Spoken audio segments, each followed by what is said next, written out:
Será, será isso. Essa bênção já está em nosso telão. Neste último domingo do mês de agosto, a igreja, na série de mensagens que temos destacado o desafio de crescimento espiritual, aliás, crescimento físico, numérico, sabendo que esta igreja tem seguido os passos da palavra do Senhor com fidelidade, ainda que imperfeita, porque de fato todos nós o somos, mas temos desafiado a importância de, como igreja, nos preparar para acolhermos as ovelhas que cremos em nome de Jesus. Deus está mandando e continuar mandando para este lugar, para que nós, como igreja, honrosamente possamos pastorear o rebanho do Senhor. Amém? Missio Dei, em latim, missão de Deus, a missão de escolher, e assim de forma perfeita o faz em toda a história humana, escolher, chamar, ungir, salvar em Cristo Jesus aqueles e aquelas que Ele tem eleito na história da sua igreja. Nesta noite nós vamos mais um tempo meditar sobre este tema. Então, pode passar aí. Obrigado. Aí. Abra comigo o texto bastante conhecido, Lucas, capítulo 19, é a parábola da conversão de Zaqueu, um texto bastante conhecido. Aliás, há alguns anos atrás, Regis Danese, cantor, numa belíssima inspiração, musicando este texto, virou um hino nacional, que até hoje lembramos, por causa da riqueza do texto sagrado e, claro, na inspiração bela daquela canção. Convido você a reler o texto, ou pelo menos a ouvir mais uma vez esse último trecho da palavra do Senhor. Você abra lá, por favor, comigo em Lucas 19. A leitura será do verso 1 até o verso de número 10. Lucas 19, verso 1 ao verso de número 10. Você encontrou? Amém? Diz assim a palavra do Senhor: entrando em Jericó, Jesus atravessava a cidade. Eis que um homem rico chamado Zaqueu, chefe dos publicanos, procurava ver quem era Jesus, mas não podia por causa da multidão, por ser ele de pequena estatura. Então, correndo adiante, subiu num sicômoro a fim de ver a Jesus, porque ele havia de passar por aquele corredor. Verso 5: quando Jesus chegou àquele lugar, olhando para cima, disse: Zaqueu, desce depressa, porque hoje preciso ficar na sua casa. Zaqueu desceu depressa e o recebeu com alegria. Todos os que viram aquela cena murmuravam, dizendo que Jesus tinha se hospedado com um homem pecador. Zaqueu, por sua vez, se levantou e disse ao Senhor: Senhor, vou dar a metade dos meus bens aos pobres. E se roubei alguma coisa de alguma pessoa, vou restituir 4 vezes mais. Então Jesus lhe disse, repare, igreja, hoje houve salvação nesta casa, pois que também este é filho de Abraão. A expressão aí, por ser Zaqueu, judeu de tradição, ele não apenas faz parte da tradição, mas ele cumpre aquilo que Hebreus no capítulo 11, Romanos no capítulo 3 vai dizer: teve fé. Ele foi capaz, ainda de judeu, sair da tradição tão somente da lei e abraçou a fé em Jesus. Então aí a expressão, porque este também é filho de Abraão. Verso 10, porque o Filho do Homem veio buscar e salvar o perdido. Amém? Uma pausa, a gente ouvir como introito uma canção que fala ao meu coração e tem tudo a ver com o tema desta noite e com o trecho lido da palavra do Senhor.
Santo, Santo, Santo, Santo, Santo, Santo,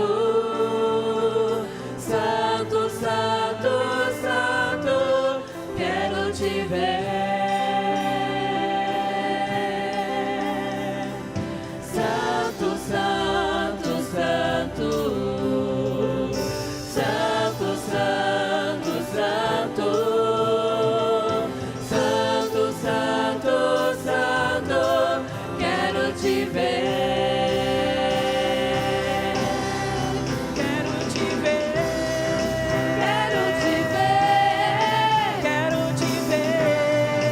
Quero te ver. Quero te tocar. Quero te abraçar. Quero te ver. Quero te ver. Quero te ver. Quero te ver. Quero te ver. Quero te tocar. Quero te abraçar. Quero te ver.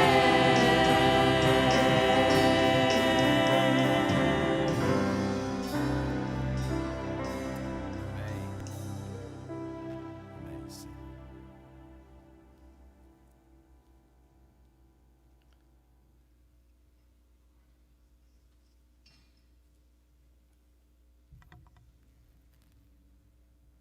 Certamente você já ouviu a expressão, que é uma afirmação bastante familiar e antiga, de que Deus não tem neto.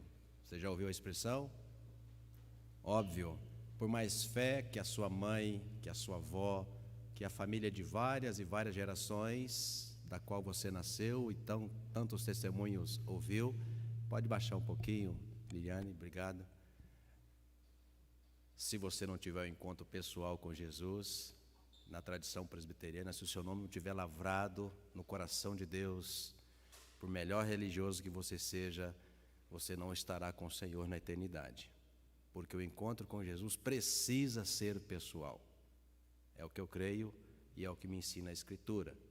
E esse é o tema que nós queremos, igreja, com você, vocês que nos acompanham de casa, nesta última mensagem deste mês sobre o tema, o desafio da Missio Dei, queremos falar sobre o encontro pessoal com Jesus. Então o encontro é pessoal, é cotidiano, não é o dia que você marca, mas é quando o Senhor te encontrou e é revolucionário. Amém? É revolucionário. Esta cena, claro, uma cena simbólica, mas muito bíblica, sobretudo na teologia de Paulo, principalmente na primeira carta a Coríntios, principalmente no primeiro capítulo. Quando nós nos curvamos perante os pés da cruz. É o eleito de Deus que cruza ou se prostra diante dos pés da cruz e o reconhece como seu Senhor. E eu costumo dizer que quando a gente diz para Jesus, sim, Senhor, eu quero andar contigo, já é uma ação secundária, uma ação segunda, porque a primeira ação, na verdade, foi Jesus quem já o fez. Primeiro na glória do Pai, depois no cotidiano, em algum momento da sua vida, Ele apareceu a você, seja no louvor, num testemunho, na palavra, numa oração, em algum momento dentro do ônibus, tantos motivos, centenas, milhares de exemplos de testemunhos já ouvimos sobre as formas tão diversas que Deus utilizou para encontrar e revelar-se aos seus eleitos e os seus escolhidos, mas é pessoal. Você pode estar no meio de uma multidão, como no caso do próprio Zaqueu, estava no meio da multidão, mas já estava impactado, se não fora, não teria ido até aquele lugar, no meio de uma multidão, e um homem importante. E se você observar bastante com critério a Escritura, você vai perceber que era uma multidão de gente muito pobre, porque as pessoas importantes estavam tanto no templo quanto nas sinagogas, viam em Jesus a sua última esperança. Aliás, o próprio caminho que está aqui no texto, a gente vai falar há pouco, a diferença, aliás, a proximidade entre Jericó e Jerusalém, um corredor central, e ali muitas cenas registradas nos evangelhos marcam o ministério de Jesus. Então, o encontro com Jesus, irmãos, irmãs, o encontro da salvação precisa ser um encontro pessoal. No cotidiano pensamos assim, uma cena como essa. É apenas a que eu pensei, mas você pode imaginar como foi a sua. O que você estava fazendo? O dia que o Senhor apareceu a você, o Espírito Santo tocou no seu coração e você disse, é hoje. O dia que você abraçou a fé. Talvez indo para o centro de São Paulo. Eu pensei numa imagem, por exemplo, de alguém dentro de um ônibus em São Paulo. Uma coisa cotidiana que a gente faz todo santo dia. No trânsito. Ou de repente na sua casa, no fim de tarde. No fim de semana. Então, cotidiano, irmãos e irmãs, lembra um momento, uma cena onde individualmente o Senhor apareceu a você. Tocou o seu coração o Espírito Santo. E você não pôde resistir. Você não pôde resistir. Ninguém pode resistir. Nem mesmo o grande Saulo, inteligentíssimo, poderoso, político, com a carta do rei ou das autoridades nas mãos, para ir até a Síria e destruir mais um povo que estava reunindo, chamado povo do caminho. E no meio do caminho, desculpa a expressão de gíria, igreja, o Senhor pegou Paulo, ou Saulo. Não pôde resistir. Aliás, ele vai contar isso em Atos, no capítulo 26, falando para o rei Agripa. Dura coisa é resistir ou recalcitrares contra o Senhor. Porque o dia que ele, no seu cotidiano, no dia que ele te chamou, que ele te apareceu, você não pôde resistir. Amém? E há também uma revolução. A revolução, eu pensei em 2 exemplos aqui. Quando o pastor Jaime se apaixonou pela esposa, que na época ainda era a namorada, imagino que ele deve ter mandado algumas cartas. Mandou, pastor? Já trocou carta com a então namorada? Não trocou? Já era e-mail?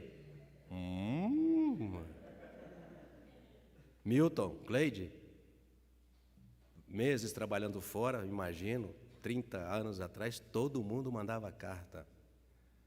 E eu fico pensando hoje, quem manda uma carta sem ser por e-mail? Ou, por exemplo, olha aí a revolução. Né, Júlia? É isso que a gente usa. Quantas opções na rede social. Então, irmãos e irmãs, voltando ao nosso tema, revolução não é apenas, ampliar ou melhorar uma coisa. Não. A palavra revolução significa estancar uma época da outra. Ninguém mais manda carta a não ser por uma experiência saudosista. Então não é uma evolução, nós não melhoramos as cartas naquele modelo. Há uma revolução na comunicação moderna. Som, imagem. E é deste conceito que eu penso a conversão, que Paulo chega a usar a expressão forte. Quando nós somos encontrados por Cristo, nós somos mortos e sepultados. Sepultados. E quando no último dia formos ressurretos, não mais nesse corpo pecador e limitado, mas sim num corpo glorificado. Por isso, irmãos e irmãs, o encontro com Jesus é um encontro revolucionário. Nada do que nós trouxemos até aquele dia do cotidiano que o Senhor te apareceu, nada daquilo que você trouxe será aproveitado. Aliás, Paulo vai dizer que quando foi encontrado por Cristo, aquilo que ele considerava ganho, lucro, ele considera agora perda, refúgio, sem nenhum valor. Em outra passagem vai dizer que quando lembra da vida que tinha sem Cristo, tinha vergonha. Portanto, irmãos e irmãs, a vida com Cristo é uma vida de revolução. 2 de Coríntios 5, 17, Paulo fala então, todas as coisas se fizeram novas. E precisa ser assim. Com essas palavras, eu convido você a estar um pouco atento ao tema que nós queremos meditar, chamando a atenção para o texto de Lucas 19. Vamos pensar na cidade de Jericó, que abre o versículo 1. Entretanto, ou entrando em Jericó, Jesus atravessava a cidade. Jericó é famosa na Escritura, desde o Antigo Testamento até o Novo. Quando Josué, depois de muito desafio, abençoado por Deus por meio das mãos de Moisés, A primeira conquista, depois de atravessar o Jordão de modo milagroso, atravessa o Jordão em direção a aproximadamente 25 quilômetros até chegar em Canaã, hoje Jerusalém. A primeira cidade que ele vai conquistar chama-se Jericó.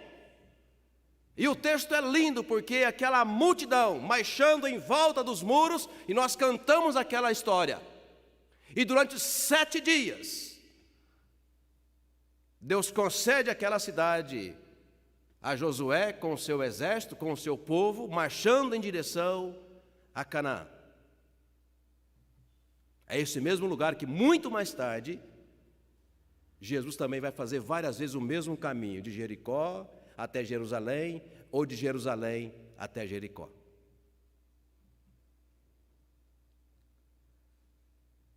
Herodes, 40 anos antes de Jesus, mandou construir o que hoje a gente chamaria de um condomínio de luxo neste lugar. Um tipo de um oásis. Parte deserto e uma parte Marcos e Fernandes, muitas palmeiras. Tornou-se ali um lugar de atração mundial. Muitos sheiks, pessoas de posse, iam para aquele lugar, se hospedavam naquele lugar, nos tanques famosos, nos aquedutos de Jericó. Hoje, com muita facilidade, diríamos ali uma nova Alphaville. Pessoas que têm condições e vão direto ali com o seu helicóptero, né, a sua riqueza, então ali, de alguma forma, usufruir daquilo que o dinheiro é capaz de fazer. Podemos hoje pensar, por exemplo, numa imagem no Morumbi, a grande Paraisópolis, a comunidade, de frente para condomínios, ou pelo menos prédios, um apartamento por andar, piscina privada. Se você entrar no Google, você vai encontrar várias imagens assim. Então vamos pensar, igreja, Jericó como um lugar como esse. Por isso, é muito comum a gente encontrar na Escritura Bíblica, sobretudo nos 3 primeiros evangelhos, várias cenas que Jesus fez questão de fazer, aliás, no seu ministério, naquela região.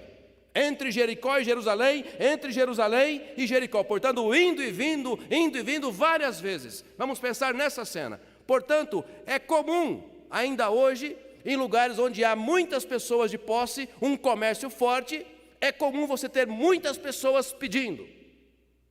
Afinal de contas, quem sabe, no meio de tanta gente endinheirada, quem sabe eu posso ali receber alguma ajuda, algum auxílio. Pelo menos que a Escritura conta, Tila, só cegos, Jesus curou 3 nesse trecho, entre Jericó e Jerusalém. Abra comigo o texto, Mateus capítulo 20. Na primeira menção em Mateus, nós temos aqui o relato da cura de 2 cegos, exatamente neste trecho que estamos destacando. Um caminho de aproximadamente 25 quilômetros entre Jericó e Jerusalém, Jerusalém e Jericó. Abra comigo Mateus capítulo 20, eu vou ler 2 versos para você, o 29 e o 30. Mateus capítulo 20. E o trecho da sua Bíblia certamente abre esse conjunto dizendo isso, a cura de 2 cegos aonde? Em Jericó. Você encontrou Mateus, amém? Verso 29, saindo eles de Jericó, uma grande multidão, de novo, uma grande multidão seguia Jesus, e eis que 2 cegos sentados à beira do caminho, imagina a cena, como ainda hoje é possível, se você for na região do Morumbi, em Paraisópolis, você vai ver um comércio popular, mas muita gente pedindo, aos arredores daquele bairro chique, a cena ainda é comum. Então 2 cegos à beira do caminho, tendo ouvido que Jesus passava, começaram a gritar, Senhor, Filho de Davi, tende compaixão de nós. Igreja, presta atenção no que eu quero dizer para você sobre a importância da missão de Deus. Ora, pois eram pessoas cegas, pobres, sem nenhuma condição social. Podemos pensar de forma triste até, pessoas esquecidas pela sociedade.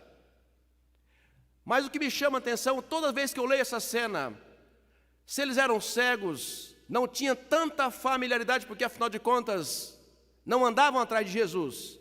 A pergunta é, como é que eles sabiam de Jesus?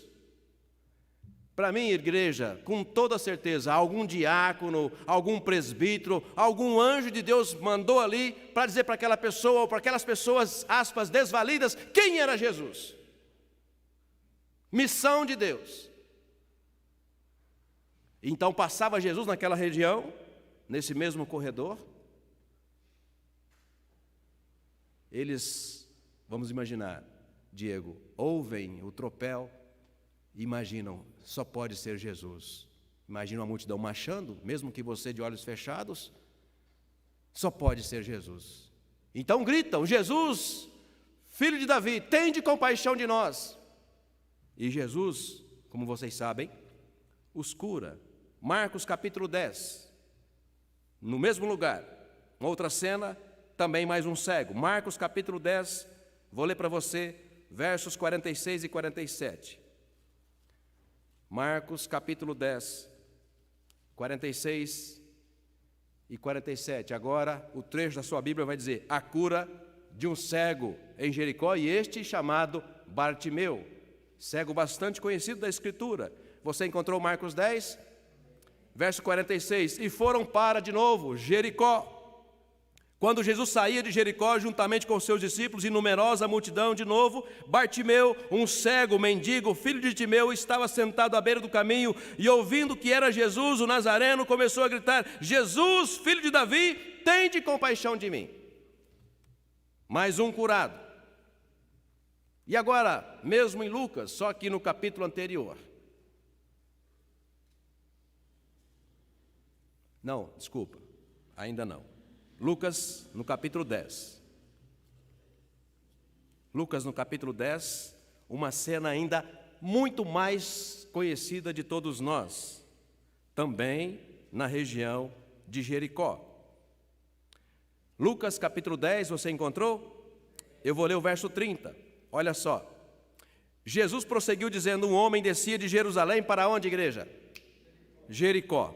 E caiu nas mãos de alguns ladrões. Estes, depois de lhe tirar a roupa, lhe causar muitos ferimentos, retirando-se e deixando-o semi-morto. Por causalidade ou casualidade, um sacerdote estava descendo, naquele mesmo corredor, por aquele mesmo caminho, e vendo aquele homem, passou de largo. De igual modo, um levita descia por aquele lugar, vendo, passou de largo. E o 33 para terminar, porque o texto é conhecido. Certo samaritano que seguia o seu caminho, passou perto do homem e vendo, compadeceu-se dele. No mesmo lugar. Então nós temos aqui, temos cegos, mendigos pedindo, temos ladrões, gente, desculpa a expressão, que estava ali para fazer o mal. A cena do samaritano, ou do bom samaritano, acontece exatamente ali, mas passa também alguém que se condói ou tem misericórdia daqueles que estão aflitos e passando por dificuldades. Missão de Deus. Então passa ali um samaritano odiado pelos religiosos do seu tempo, observa num lugar perigoso uma pessoa ferida e certamente tocado no seu coração. O resto da cena você conhece. Ele vai e acode aquela pessoa neste mesmo caminho. Portanto, irmãos e irmãs, esta cidade não fora famosa apenas nos tempos de Josué, mas também no tempo de Jerusalém, no tempo de Jesus, no tempo do ministério de Jesus, e por isso nos chama a atenção. Eu quero pensar um pouco sobre a origem de Zaqueu. Zaqueu é judeu. E uma ironia que me chama a atenção no seu nome hebraico é que a raiz da palavra Zaqueu significa pureza, César. Tenta imaginar. Então, um fiscal do Estado, hoje seria um fiscal da Receita Federal, duplamente odiado. Por que duplamente odiado? Porque além de cobrar imposto dos seus próprios irmãos conterrâneos para entregar para Roma, porque Roma dominava Jerusalém, então além de trair o seu povo, cobrar imposto dos seus patrícios para entregar a Roma, ele ainda cobrava a mais do que devia cobrar. Aliás, essa região, por ser rica, todo fiscal queria trabalhar ali. Então isso pressupõe que Zaqueu não apenas era um homem com um posto importante, mas estava no lugar, aspas, privilegiado, porque aonde a corrupção corria solta. E ainda que tendo na natureza do seu nome a palavra pureza, mas que de puro não havia absolutamente nada. Por isso, irmãos e irmãs, podemos imaginar, haviam muitas razões para os religiosos, pobres e miseráveis, odiarem a Zaqueu.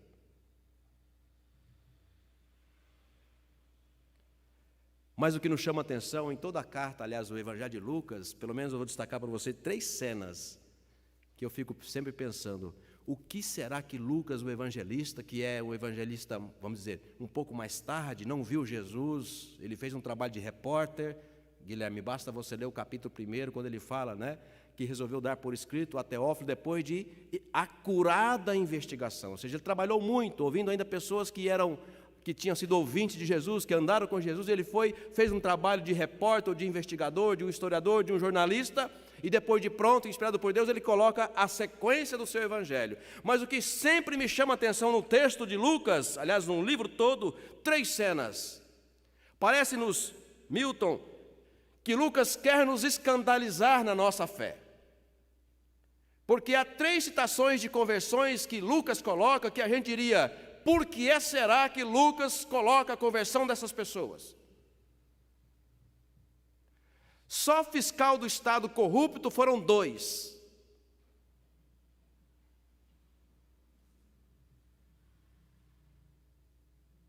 Abra comigo o texto, Lucas capítulo 5. Lucas capítulo 5.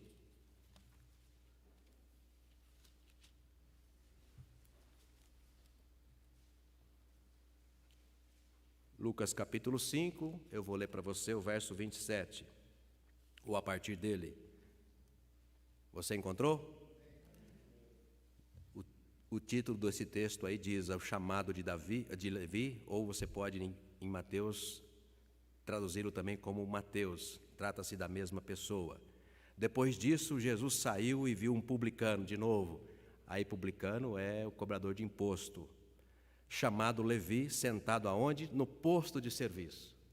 Vamos imaginar hoje, né? Estava ali Diego ali com a carteira do fiscal, chega ali, Marcos lá no salão, né? No depósito, já mete a credencial, dá as notas que eu quero ver. Então ele está no posto de serviço, então está passando Jesus, que não é comerciante, olha para aquele posto de trabalho, vê alguém ali, vamos imaginar, com a esfinge ou algum documento de Roma para dizer, olha, eu estou aqui sob a autoridade de Roma. Passa Jesus, vê aquele homem, e a cena, irmãos e irmãs, é maravilhosa. Então diz assim Jesus para ele, olha, vem, me siga. O 27. Verso 28, então é um cotidiano, aquele homem não esperava, Helvig. Levi não esperava que Jesus no cotidiano aparecesse ali, então na verdade é uma surpresa. Aparece Jesus, então no 28, ele se levanta, deixou tudo, portanto uma revolução. Daquele dia em diante, nada mais se aproveitaria na vida, Edmilson, de Mateus ou de Levi. Naquele mesmo dia ele vai oferecer uma festa, vai chamar Missio Dei, a missão de Deus, vários outros amigos. E Jesus, Guilherme, vai naquele jantar ou naquele almoço, expõe a palavra, anuncia o evangelho e várias conversões vão acontecer ali. Verso 29. Então Levi lhe ofereceu um grande banquete em sua casa, e era grande o número de publicanos, ou seja, um fiscal chamou muitos outros fiscais. Então imagina, virou ali Brasília. Desculpa.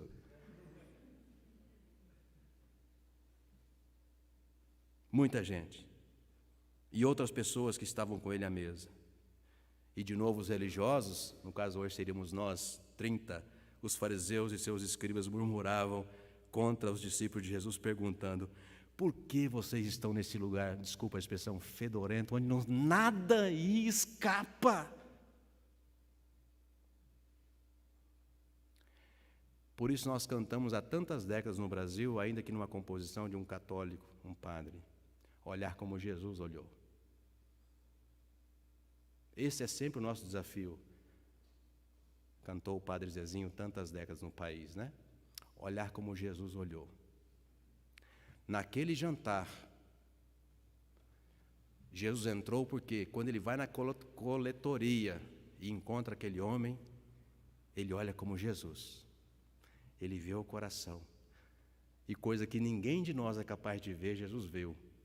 Esse homem eu vou fazer dele um apóstolo. Amém, irmãos? E ele fez. Ele fez. Reprovado por tudo e por todos. Odiado pela sua própria nação. Um homem que aos nossos olhos não daríamos absolutamente nada. E quando Jesus olhou aquele homem, hoje pela manhã falamos de Dorcas, uma mulher extraordinária, notável, por usar a expressão bíblica. Antes da conversão, quando Jesus olhou para Levi, eu tenho toda certeza que ele olhou para Dorcas vendo do mesmo jeito. Aqui por associação, porque não caminharam juntos. O que o senhor quer dizer com isso, pastor? Apenas os nossos olhos humanos fazem separação entre quem é bom e quem não é. Aos olhos de Jesus, antes da conversão, ninguém é bom. Mas depois de Jesus, uma nova criatura. Podemos então ser alguma coisa porque fomos e podemos ser lavados pelo sangue de Jesus. Amém? Agora Lucas 15, mais um episódio que nos chama a atenção. Lucas 15.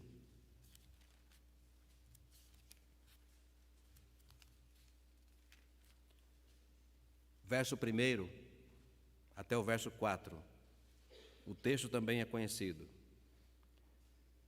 Você achou? Lucas 15? E aproximavam-se de Jesus todos os publicanos e pecadores para ouvir. Os fariseus e os escribas murmuravam, dizendo: este recebe pecadores e come com eles. Então Jesus lhes contou esta parábola. Então veja, vocês que são religiosos, aqui já é interpretação minha, vocês que são religiosos, vocês que vão no templo, vão nas sinagogas, vocês que conhecem a tradição judaica, vocês que conhecem a lei de Moisés, maravilha, então vocês, olha, já são ovelhas do Senhor. Mas nós não podemos ir por números, porque ainda há uma outra perdida e nós precisamos ir encontrá-la. Precisamos ir buscá-la. E é assim que Jesus vê. E de novo, então, os seus discípulos ou os religiosos dirão: mas o senhor vai perder tempo com esta ovelha? Um publicano, o senhor tem certeza? A minha filha Mari dizia, ou diria: fala sério, pai. Esse? E sim, Vera, Jesus vai atrás de mais um publicano. Vai contando, viu? Para você não perder as contas. Ele vai atrás. Verso 4. Qual de vocês é o homem que, possuindo 100 ovelhas e perdendo uma delas, não deixa no deserto as 99 e vai em busca da que se perdeu até encontrá-la? É assim que Jesus olha. Para ele não é número, mas é uma alma que pode ser lavada e purificada pelo sangue do Cordeiro. Amém? É assim que nós cremos, irmãos. Agora nós vamos ir para o último texto da nossa reflexão, porque senão a gente vai fazer aqui uma vigília e não está no nosso propósito. Vamos comparar Zaqueu, no capítulo 19, um homem de posse, judeu. E vamos comparar, no capítulo 18, outro judeu, também de posse, religioso. Zaqueu não era religioso, ainda que tenha sido da tradição judaica, certamente formado na lei, porque se era judeu, tinha sido formado na tradição. Hoje a gente diria, um desviado ou alguém que foi batizado na igreja, mas nunca mais pisou nela. Vamos comparar? Por isso a frase que abria a nossa reflexão: será que o fato de eu ser crente, aliás, filho de crente, eu sou crente? Será que eu tive o meu encontro pessoal no meu cotidiano, em algum momento da minha história, e foi revolucionário com Jesus? Porque não basta ser religioso. Então vamos comparar 2 judeus ricos, um religioso de prática de todos os dias e outro religioso de apenas batismo ou de circuncisão de tradição. Então vamos comparar. Último texto, Lucas 18, vizinho aí do 19. Lucas 18, versos 18 a 23. Lucas 18. O jovem rico. Você encontrou? Certo homem, verso 18, certo homem de destaque perguntou a Jesus: bom mestre, que farei para herdar a vida eterna? Jesus responde: por que você me chama bom? Ninguém é bom, a não ser um, e esse é Deus. Verso 20, você conhece os mandamentos: Já que você está sendo irônico, o que eu posso, o que eu devo fazer, Senhor, para ser salvo ou para ter a vida eterna? Está ironizando Jesus, porque ele na verdade fala: olha, o senhor conhece aqui o meu filactério, a minha identificação, o meu crachá? O senhor sabe quem eu sou? Sabe quando o cara chega para dar a carteirada, Guilherme? Você sabe com quem que você está falando? Chega até Jesus para dizer: olha, o senhor me conhece? O senhor tem noção de quem eu sou? Então, verso 20, você conhece os mandamentos: não cometa adultério, não mata, não furte, não dê falso testemunho, honra o teu pai e a tua mãe. Então o homem diz: fala sério, mestre, isso aí eu já tiro pé nas costas, isso aí é fichinha. Então Jesus se vai no coração desse homem.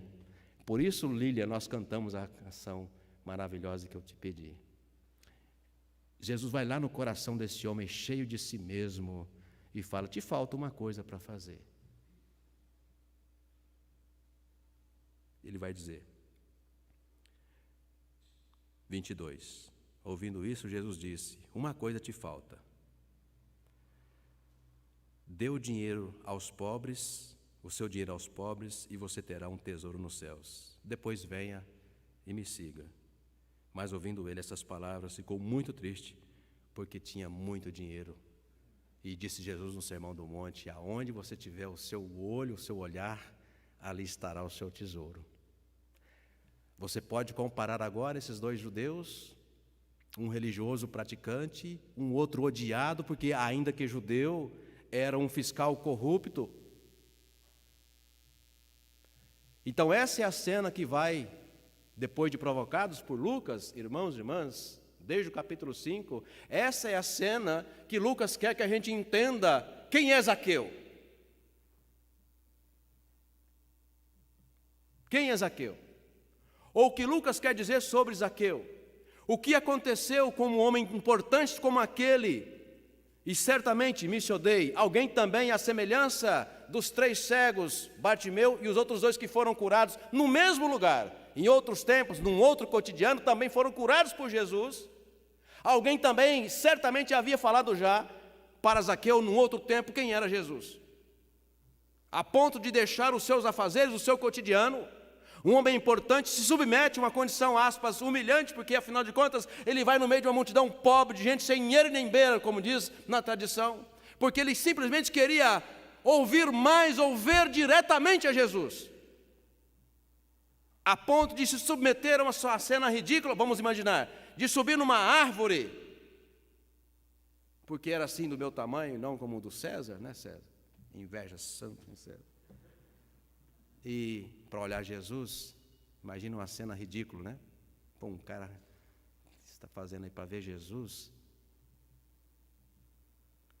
Por isso ali, irmãos e irmãs, ele tem a oportunidade de ter um encontro com Jesus. Começa ali, mas vai terminar dentro da casa dele. Por quê? Porque eu tenho certeza que ele já havia antes sendo tocado pela palavra. Senão, ele não teria ido até o encontro de Jesus. Então, ato segundo, ele vai até Jesus, porque certamente o coração dele já estava incomodado. Senão, ele não se daria ao gesto chinfrim de ira aqui no meio daquela multidão, uma terra poeirenta, para ir ouvir Jesus, um judeu marginal que está causando aqui um monte de problema para as autoridades em Jerusalém. Inclusive para quem paga o meu salário, Roma. Então, no verso 3, aí Lucas 19, procurava ver quem era Jesus, mas não podia por causa da multidão. Vai até lá, queria ver a Jesus. Pastor, se você estiver perguntando, por que o senhor acha que talvez Zaqueu já tivesse sido evangelizado ou ouvido falar de Jesus? Lucas nos dá outra informação acerca de outros fariseus, aliás, de outros publicanos que ouviram a palavra. Vou dar trabalho para você, viu? Pastor, o senhor está citando muito o texto bíblico, mas é bom, principalmente se você não pode vir à escola dominical, a gente faz as duas coisas à noite, tá? Abra comigo lá, Lucas 3, Lucas capítulo 3. O encontro, nós estamos no ponto de falar sobre o encontro pessoal com Jesus. Zaqueu teve esse encontro pessoal com Jesus. Mas em que momento posso imaginar que ele já tivesse tido um primeiro encontro com o Evangelho de Jesus? Lucas, no capítulo 3, eu vou ler para você a partir do verso 12. Lucas, capítulo 3, enquanto João estava batizando, irmãos e irmãs, muita gente, diz o texto, uma multidão foi até João no Rio Jordão. Verso 12. Também alguns, olha de novo a expressão, parece, pastor Jaime, que Lucas tinha uma predileção para dizer, olha, Jesus salvou muito fiscal corrupto. Muitos que a religião de Jerusalém não dava mais nenhuma esperança, gente que não valia nada, como ainda hoje a gente pensa. Lucas faz questão de dizer que Jesus não abriu mão daquelas pessoas. Então veja no verso 12: também alguns publicanos chegaram para ser batizados e perguntaram a João, mestre, o que devemos fazer? Então João responde, olha só, então João vai preparar o caminho. Ele vai dizer para aqueles publicanos o que eles já sabiam, mas que a religião sempre ensinou. Verso 13, não cobrem mais do que vocês devem cobrar. 14, também soldados lhe perguntaram, e nós? Era muito comum, desculpa a expressão, irmãos, mas infelizmente, a realidade. Era muito, ainda até hoje, está acontecendo na Ucrânia, era muito comum quando soldados invadiam em nome de uma sigla, de um Estado, invadiam uma nação pobre, a coisa mais comum era estuprar as moças. Então eram também pessoas odiadas, os soldados. Então lhe perguntaram, verso 14, e nós o que devemos fazer? Então João vai dizer, não sejam arrogantes, prepotentes, não façam denúncias falsas e contentem-se com o salário que vocês recebem, ou seja, não sejam corruptos, verso 15, estando o povo na expectativa e pensando todos em seu íntimo a respeito de João, se por acaso ele não poderia ser ou não seria o próprio Cristo. João imagina que aquilo está acontecendo. 16, João tratou de explicar, coisa linda, irmãos, eu na verdade batizo vocês com água, mas vem aquele que é mais poderoso do que eu, do qual não sou digno de desamarrar as correias das suas sandálias, e ele o quê? Vos batizará com o Espírito Santo. E por que essa mensagem em Lucas Batista é importante? Porque quando Jesus entrar na casa de Zaqueu, será esse Espírito Santo que vai tocar no coração daquele homem, que vai quebrar, vai moer, vai tocar na sua consciência, ele vai tirar toda a arrogância, vai jogar aquilo por terra e vai aceitar Jesus. Um encontro pessoal com o Senhor. O mesmo que Lucas mais tarde vai narrar, no capítulo 24, 2 jovens a caminho de Emaús, voltando de Jerusalém decepcionados, porque afinal de contas Jesus havia morrido e sepultado. Domingo, voltando para casa, tristes, desamparados. Vocês conhecem o texto? Aparece Jesus ressurreto, começa com eles uma conversa, entra na casa, chega lá, expõe a palavra. De repente, verso 33, toca no coração o Espírito Santo. Porventura não nos ardia o coração quando ele pelo caminho nos falava acerca do Evangelho. Encontro pessoal com o Senhor. Sabe o que acontece, Guilherme, com aqueles 2 jovens? Eles voltam correndo para Jerusalém e vão dizer, Cristo vive, Ele vive e reina, é nosso Senhor. Encontro pessoal com Jesus. Encontro pessoal com Jesus. Por isso, irmãos e irmãs, quando nós olhamos para o texto de Lucas 19, nós estamos diante de uma cena em que muitos de nós diríamos, esse aí não tem jeito. Desculpa a expressão, isso não vale nada, não perca o seu tempo. Por isso, igreja, nesse mês todo, temos dito, a missão é de Deus. É dele a tarefa exclusiva e absoluta de encontrar os seus eleitos espalhados na terra em todo o tempo. Mas ele usa a mim e a você a olhar como Jesus olhou, para que se ele nos colocar diante de alguém que a gente pensa que não vale nada, é aquela pessoa que a gente vai estender a mão, abençoar e falar, Jesus quer ser o seu Salvador.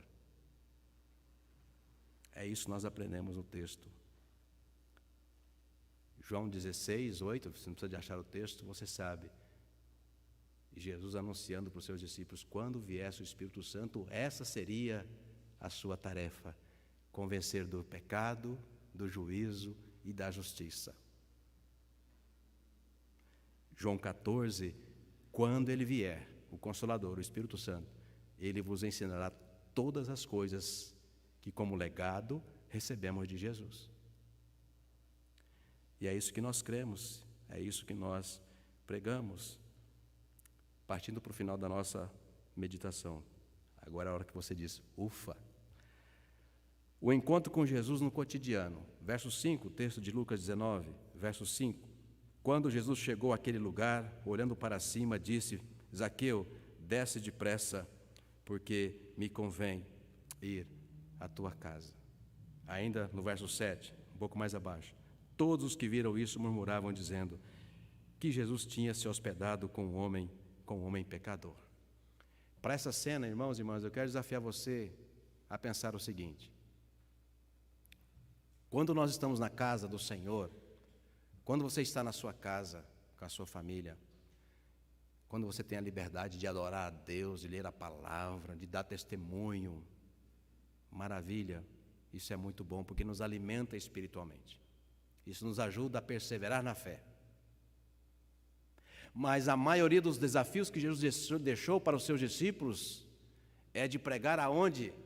Não na nossa casa, não na igreja, mas num lugar de trevas. Se a gente apagar todas essas luzes aqui, irmãos e irmãs, a gente vai fazer como a torcida maior do Brasil, uma das maiores do mundo. A gente vai, como o Flamengo faz no Maracanã, Diego, acende o celular e aí no meio daquelas trevas, aquela escuridão, o destaque será uma pequena luz, um pequeno foco de luz. É assim, irmãos e irmãs, que nós vemos muitas vezes as pessoas que não são do nosso ciclo de relacionamento. São os perdidos, pessoas sem esperança. A gente checa a carteira não de financeira, né? Assim, a gente checa, eu ia falar capivara, mas não pode, é um nome feio, né? Ou seja, os antecedentes criminais. A gente olha a vida moral e fala, não vou levar isso para a igreja, não. Eu tive um presbítero, até já foi para o céu, Deus o chamou. Não sei se é por esse motivo, mas dizer, pastor, nossa igreja está parecendo curva de rio, pastor, só vem enrosco. Você acredita que eu tive de ouvir isso de um presbítero? Parece que a gente quer evangelizar as pessoas bonitas, limpinhas, olhando antes o CPF, o CEP onde mora, o sobrenome. A gente quer conferir a vida antes, a vida pregressa. Mas esse não é o modus operandi de Jesus. Isso está recheado em todo o texto do evangelista Lucas, porque quantos nessa noite vocês viram, conferido na Escritura, quantos fiscais corruptos Jesus alcançou? Hoje diríamos políticos que a gente acha que não valem nada e não valem mesmo, mas não valem porque ainda não foram impactados por Jesus. Gente da nossa família, gente do nosso sangue, gente do nosso trabalho, do nosso cotidiano, gente no ônibus, gente no trânsito que você xinga às vezes e faz um palavrão e levanta a mão. Isso é cotidiano. E me se odeia isso. No meio das trevas, disse Paulo, somos como que luzeiros no mundo. Oração de Jesus, João 17, Pai, não peço que os tires do mundo, mas que os livres do mal. Jesus, quando olhou para as trevas, numa linguagem simbólica, disse, vede, os campos estão brancos, prontos, Marcos, para quê? Para serem colhidos. E nós preocupados com os antecedentes morais das pessoas que a gente acha que não devem vir para a nossa igreja. Essa não é nossa tarefa, irmãos. Estamos perdendo a oportunidade de trazer para a casa do Senhor muitos publicanos. Não virão como publicanos. Você crê isso? Amém? Mas virão como uma nova criatura. Não há mais lugar na casa do Senhor para jovens ricos, cheios de si, religiosos até o tutano, mas que no seu coração não são capazes de uma atitude como a de Zaqueu. Eu vou terminar. Talvez você não tenha reparado a atitude de Zaqueu, no verso 8. Aliás, no verso 9. Não, verso 8 mesmo. Zaqueu, por sua vez, aqui um terceiro e último momento para a gente terminar a nossa reflexão. Zaqueu, por sua vez, se levantou e disse ao Senhor: Senhor, vou dar a metade dos meus bens aos pobres, e se roubei alguma coisa de alguém, vou restituir 4 vezes mais. 2 coisas aqui que nos chamam a atenção. A primeira delas, generosidade. Coisa que o jovem rico, religioso, que achava que estava lá no topo. Tudo isso eu tenho feito, Senhor. Então você quer receber a vida eterna? Vendo o que você tem, distribua aos pobres e terás um tesouro no céu. Então, aqui a atitude do homem Zaqueu, generosidade. A metade dos seus bens, coisa que o jovem rico religioso não foi capaz de fazê-lo, agora ele faz. Eu vou dar aos pobres. E a segunda coisa que nos chama a atenção na atitude desse homem, quando mesmo um judeu, porque ele é judeu, Zaqueu é judeu, quando um judeu, na tradição judaica, lá no Código Deuteronômio, por exemplo, Levítico, Deuteronômio, quando alguém roubava do seu próprio primo, do judeu mesmo, roubava alguma coisa, ele tinha que restituir e pagar um valor em cima. Geralmente era o dobro. Roubou 1, paga 2. Então a atitude dele é mais do que generosa. Ele está aqui devolvendo, aliás, doando a metade da sua fortuna, e se porventura tenha defraudado, imagino que defraudou muito mesmo, né, porque era um fiscal corrupto, ele vai restituir 4 vezes mais. Se eu te roubei 1, te devolvo 4. Por quê? Porque agora, diante dessa situação, que nós vemos aqui um claro sinal de conversão, aliás, para não deixar dúvida, no verso 9, Jesus cita a palavra: hoje houve nessa casa soteria, ou seja, a palavra soter de salvação. Hoje aconteceu nessa casa aqui uma verdadeira revolução. Assim como aconteceu com Levi, mais tarde Mateus, não foi mais cobrador de imposto, não foi mais um corrupto, mas agora sim um apóstolo, um seguidor de Jesus, um discípulo de Jesus. Por isso, irmãos e irmãs, terminando aqui, não há dúvida de que na casa daquele homem, que até então ninguém dava nada por ele porque era odiado mesmo e por razão, agora um servo de Jesus, um seguidor de Jesus, porque a palavra chegou, o Espírito Santo tocou no coração dele, ele foi transformado numa nova pessoa. Vou terminar, pedir para você ir comigo o último texto e assim a gente termina. Gálatas 2, verso de número 20. Vamos terminar. Gálatas 2, verso de número 20.